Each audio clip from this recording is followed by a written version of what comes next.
Welcome to Week 7 Roundup with Michael Scott Benjamin. Let's get right into it. Charles in Charge versus Turn Your Head and Coughlin. Charles in Charge took down Turn Your Head and Coughlin. Only one person hasn't taken him down this year, and that's Flick of the Wrist. All right, Carson Palmer led the way for Charles in Charge in points, while Danny Woodhood put up 2 touchdowns to lead Turn Your Head and Coughlin. Brian's got to put together some wins here. He's 1-6. Really got to do something to make the playoffs, and it gets no easier this week. He plays Auto Draft Pareca. Auto Draft Pareca proves not only can he win in the bedroom and the draft at the same time, but he can win 5 games in a row. Booyah! All right, I take on grits and gravy, and being a former resident of Virginia Beach, I can handle my grits. We'll have to see about the gravy. The Red Rocket and Mr. Consistent Matt Forte return this year, over this week, and I try to improve to 7-1. All right, next on the list is Lick My Balloon Balls as they rock the cops on Fox. Now the Grammar Police are riding a fantasy high after defeating the Dude, first team to do so, but like a Rex Ryan coach team, couldn't live up to the hype. Tom Brady showed up, and he might as well for given how high he was drafted. Steve had big days from T.J. Yeldon. Welcome to the show, T.J. T.Y. Hilton stepped up, and Amari Cooper led the way as DeAndre Hopkins, 50 yards. Steve grabbed his second win of the season. He'll face Swiss Lacey this week in what could be a story of another team left behind. What happens this week could rewrite the season's DNA for the Sus. Another protagonist in that story is Flick of the Wrist, who plays the cops on Fox.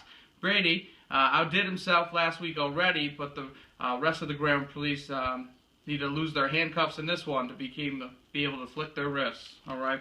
Alfred Pareca is defending all odds this season. When Booty calls, Al misses the draft, or at least the most important parts. However, he had some luck. Not some, or not all, but some. He dropped his first 2 games and moves on to win 5 in a row. The auto draft of the Gurley has worked out. We all know Joe wanted him, and the fact that Gurley went off for 28 points really salting the wounds there, Joe.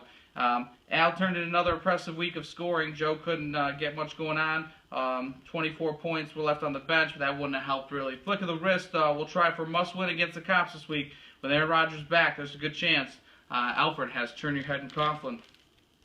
Brian shouldn't pose much of a threat to the 3rd highest scoring team, but the leader of the Sus and the Mac would like to see Alfred have some bad luck. All right, next to Jeff and Eddie. Jeff wasn't bumping any fuzz after his Week 7 loss. He had won 3 in a row, but Grits and Gravy got a hold of him. Grits and Gravy put himself in playoff position, though it'd be early with this win.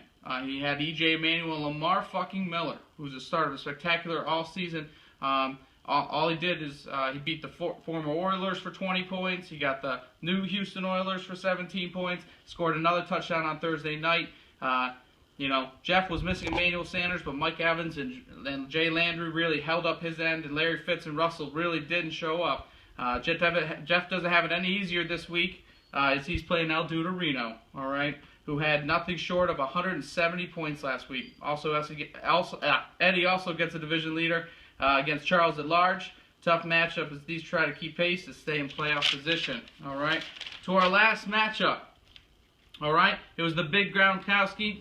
Justin keeps rolling with Arian Foster, who's out for the year. Phillip Rivers, even Tannehill got 31 points on the bench.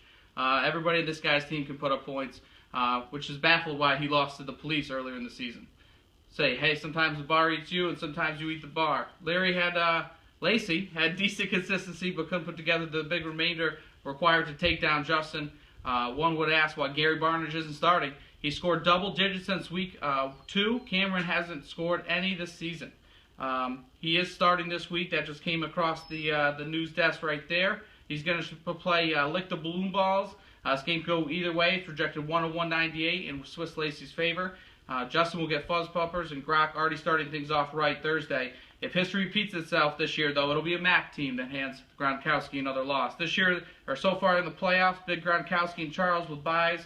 3 would be auto draft, 4 Fuzz Bumpers, 5 Swiss Lacey, 6 Grits and Gravy. Flick of the Wrist and Coughlin, a combined record of 3-11, are the only teams not to score 700 points in this year's matchup of the week. Or this week's matchup of the week would be Gronkowski versus the Fuzz Bumpers.